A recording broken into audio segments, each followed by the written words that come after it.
When you see your kid with their head in their smartphone, do you feel your chest tighten or your face flush? It's a bit anxiety provoking, isn't it? Today, I'm talking to you about the fear we have about teens, phones, and social media to try and ease your mind a bit and tell you one of the most important things you can consider when it comes to your teens and their phone. Hey there, if you're new here, I'm Ann Coleman, an attorney turned parent educator and host of the podcast Speaking of Teens since 2022. Welcome to the channel. I don't have to tell you that cell phones are one of the most contentious subjects in any home with a teen or tween. That's because our whole society is in a panic over the negative impact smartphones, especially social media, has on young people. Researchers Jean Twenge and Jonathan Haidt would have you believe that smartphones have rewired our kids' brains and destroyed an entire generation. But here's something you may not realize. This societal reaction to a new technology is nothing new. In fact, these types of fear inducing pronouncements about young people have been coming in cycles for hundreds of years. And it has a name: technology panic. I know it's hard to imagine any previous generation having to worry about something as scary as the internet in their kids' pocket, but they certainly did. You know what people said about novels in the 18th century? There was the same major panic about these little bundles of paper with salacious stories on the pages. People were pearl clutching and grandstanding about the reading addiction that was causing over the top risk taking behavior and immorality. Society had never seen any technology like novels before. It was genuinely scary. People were in a tizzy over books. And in the early 20th century, scenes were cause for even more alarm. In 1907, someone wrote in the Journal of Education, quote, "Our modern family gathering, silent around the fire, each individual with his head buried in his favorite magazine," close quote. What does that sound like to you? Radios were introduced on the market around 1922, and by 1940, most every American household had a radio, and the same type of fear took over. One researcher who wrote an article published in the Journal of Pediatrics determined that more than half of the hundreds of children and adolescents that she'd studied were severely addicted to radio and movie crime dramas. She said these kids were as consumed by these shows as an alcoholic is driven to drink, and that the more of these dramas they consumed, the more anxious they were. The less sleep they got, the worse they ate, and the less healthy they were in general. Consumed, addicted, anxious, sleep deprived. Again, what does that sound like? In 1954, a guy wrote a book about the ills of comic books, claiming they were contributing to maladjustments or delinquency in teens. He said they were a chronic stimulation, temptation, and seduction. The New York Times lauded his book, and it even prompted restrictive legislation for comic books with the goal of decreasing adolescent aggression. Okay, well, fine, Anne, but we know that novels, the radio, and comic books are completely benign. There's no comparison to smartphones and social media. Exactly. They were panicked, and now we know they shouldn't have been. But every generation who's been through this panics and has said the same thing. This is the worst thing ever. In 1935, the director of the Child Study Association of America declared radios as the most insidious type of media ever because, quote, "No locks will keep this intruder out, nor can parents shift their children away from it." Television violence had the same impact on society. Between 1950 and 1970, TVs replaced the radio. The Surgeon General in 1969 declared TV violence as a public health problem and spent the equivalent of $7 million in today's money to commission 23 scientific studies to determine its effects on young people. Then along came violent video games, and everyone panicked once again. This has literally been happening since medieval times when the printing press was declared as a technology that would destroy human memory, people's ability to pass down stories from memory from one generation to the next. It happens every time a new technology emerges that propels society forward in some way that's hard for the current adults to understand and fully embrace. Now, hold on before you think that I'm saying we have absolutely nothing to worry about with cell phones and the internet and social media. That's not quite right. Just hear me out. So, how does tech panic even happen? It happens because the technologies we use as a society form the basis of how we operate in our day to day lives and affect everything about how we live. So, when there's some big new innovation, TVs, printing press, novels, smartphones, whatever, that changes how our entire society operates, we feel powerless against it. We feel it's this autonomous force and it tends to make us pick a side. Is this new thing inherently bad for society or good for society? We see it as having these intrinsic powers to affect everyone, no matter the situation, in exactly the same way. And what happens is that people who feel it's bad, usually the majority of adults, begin connecting this new technology to other negative changes happening in society in general, especially with our young people. And we decide that it has to be the tech's fault. What else could it be? For example, in Jean Twinge's best-selling book from 2017, iGen, she says in the introduction that in her research on differences between generations like millennials and Gen Z, she noticed, quote, large abrupt shifts in teens' behaviors and emotional states in her data in around 2011 or 2012. And as she put it, quote, then it occurred to me 2011 to 2012 was exactly when the majority of Americans started to own cell phones that could access the internet. Close quote. What most of us don't stop to consider is that technology is not inherently good or inherently bad, just like sugar is not inherently good or bad, or fire, or I don't know, pain pills. Everything must be evaluated in context. Who is using it? How are they using it? Why are they using it? Etc. When a new technology is introduced, it's always the young people who are the early adopters. They start spending all their free time using it, and the adults don't fully understand or appreciate whatever it is because we didn't grow up with it. So we see this new thing as bad news and the cause of all of our kids' problems.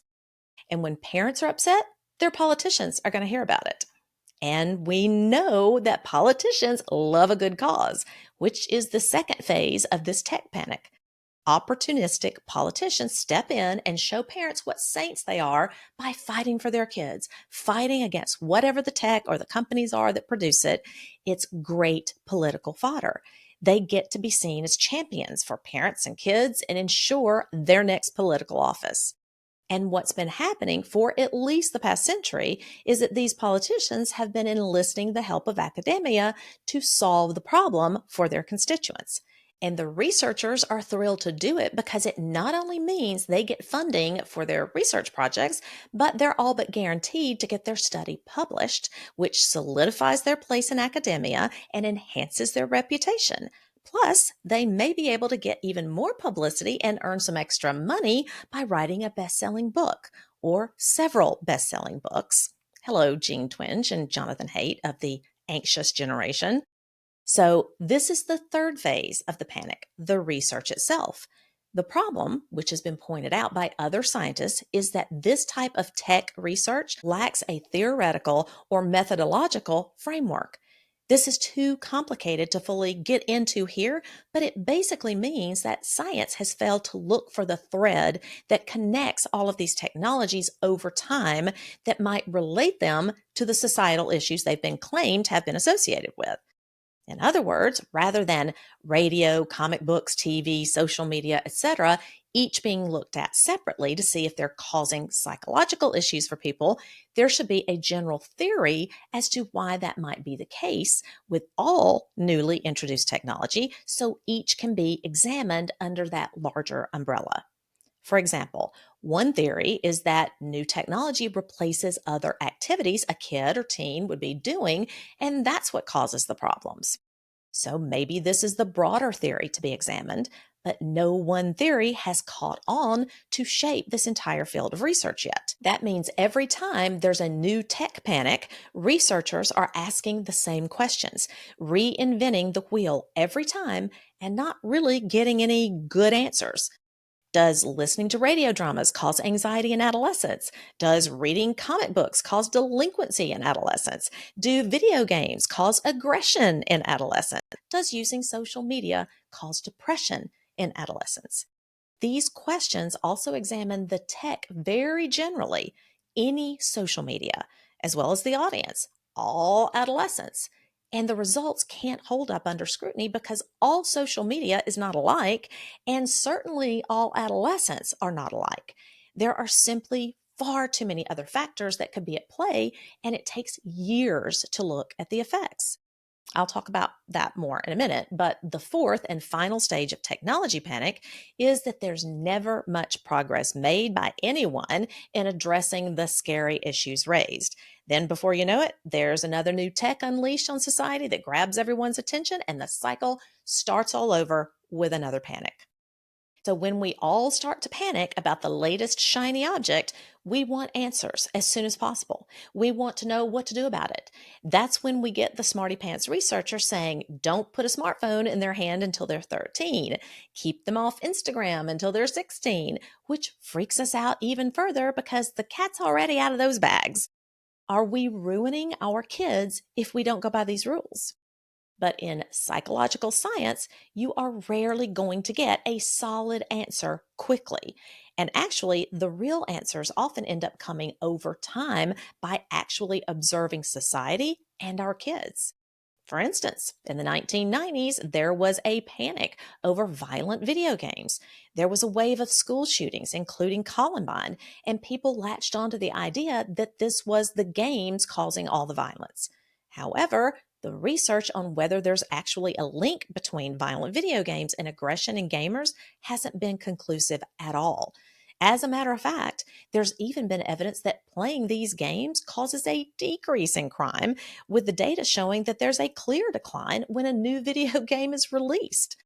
But after the Columbine shooting, all the academics or experts who were interviewed about the incident talked like there was a definite link with violence and video games, even making comments like, quote, violent video games and aggression is like smoking and lung cancer, close quote, or that the Army trains soldiers to kill by playing these games, neither of which is true.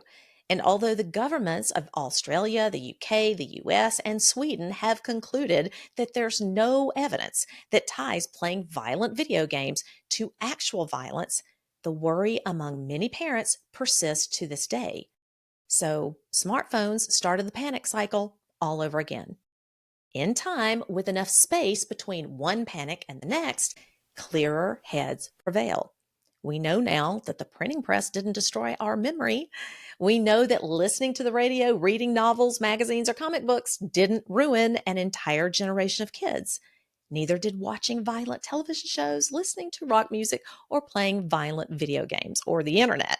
And I don't believe cell phones will either. But when we're in the thick of this panic and looking for resolution to protect our kids, we're much more myopic and willing to jump on the bandwagon. We're not thinking about the panics of the past and how they didn't come to fruition. Now, I'm not saying there's zero cause for concern because, as I said earlier, every kid is different. The research we've been fed is far from conclusive. It's correlational and not causational.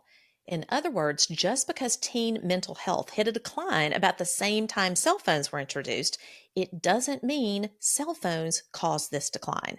This is not proof of anything, although it doesn't look good, right? But let's say the year that VCRs came out, there was a huge spike in babies being born. Would we all assume that VCRs caused more women to get pregnant that year? If there was a huge decline in college applications the same year the first home video game was introduced, would we assume home video games caused the decline in college applications? One can find a correlation in a lot of things, but to get to the bottom of the situation, you have to look further. You have to control for other environmental and individual factors. It reminds me of the legal concept of proximate cause, the but for test. But for the defendant's actions, the injury would not have occurred. But for the driver running the red light, the second driver wouldn't have swerved and hit a tree, injuring themselves.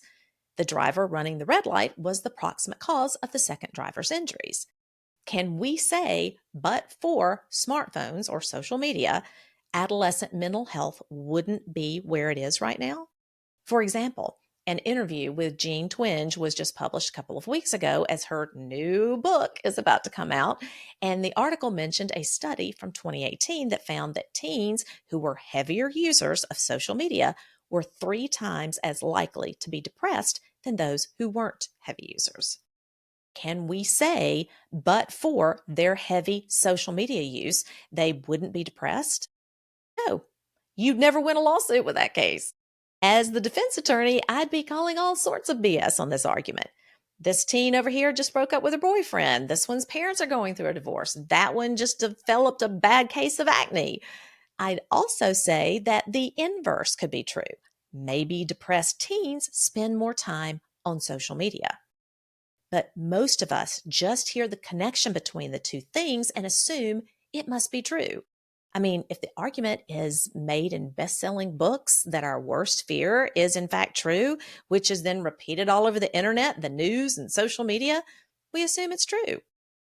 If we've learned nothing after years and years of technology panics and scientific research, it's that definitive answers are very hard to come by. For example, when the Surgeon General's office deemed TV violence a public health problem in 1969, psychologists of the day were enlisted to provide the evidence for the American people. The government spent the equivalent of 7 million in today's dollars on that project. They modeled the whole thing on the Surgeon General's Advisory Committee on Tobacco-related health risks. And they really hoped to get the same type of definitive evidence out of this psychological research. They wanted to shut down TV violence with some good old fashioned, I told you it was causing aggressive behavior. But that's not exactly what happened.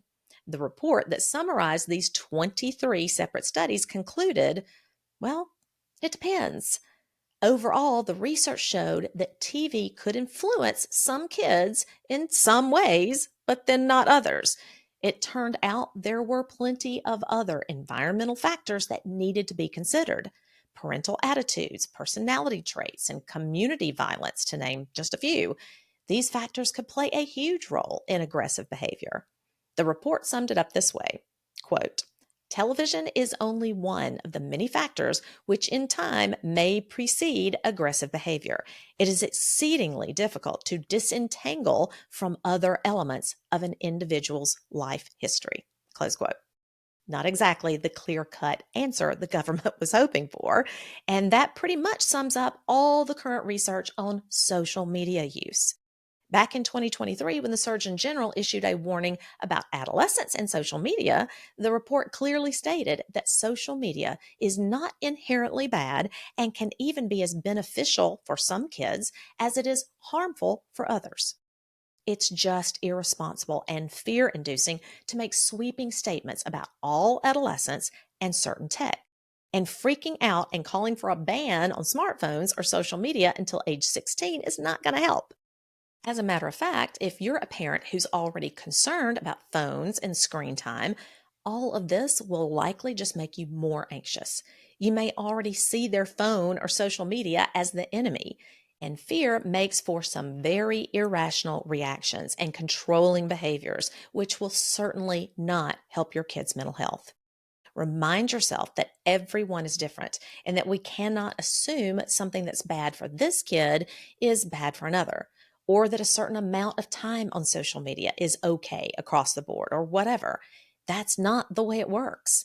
Your teen's response to certain tech depends on a variety of factors, such as temperament, personality, personal history, culture, developmental factors, genetics, environment, parenting, social skills, substance use, their current mental health, and more and more and more. All young people who use a smartphone or social media do not develop a mental health disorder. And for teens who do have anxiety or depression, it may not be caused by, or at least not 100% by, their smartphone or social media.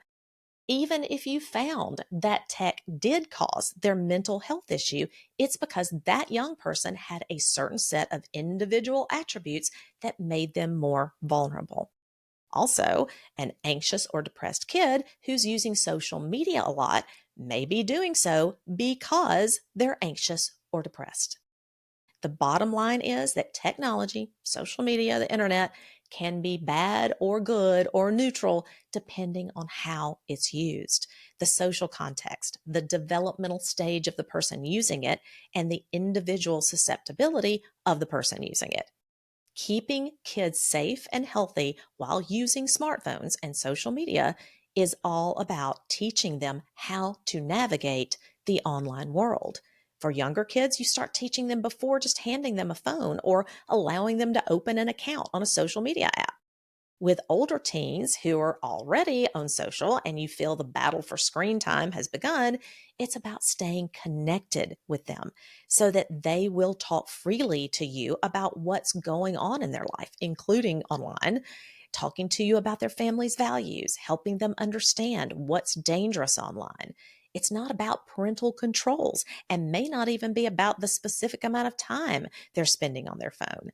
It's about ongoing conversations and trust and knowing what your teen needs. External controls alone don't work and, in fact, can make things worse by themselves. The constant arguments about screen time don't help either. I'll link to several additional podcast episodes in the description below that elaborate on these issues. But the main thing I want you to get out of today's episode is that you do not need to panic. You need to be vigilant, stay connected with your kids, educate yourself, and keep the conversation going with them to make sure they're informed and navigating the online world with their eyes open and with their values in mind. And if your teen is experiencing mental distress, it's not likely just the tech causing the problem. It's a combination of factors. So instead of freaking out and overreacting, get them help. If it turns out that tech is part of the issue, they can learn to develop a healthier relationship with it in time. Hang in there. I know this is hard. Just remember, our grandparents were equally freaked out about comic books. All right, listen, if you enjoyed this video, check out the others on this channel and consider subscribing. I publish at least one new video a week. All right, I'll see you next time. Thanks for being here.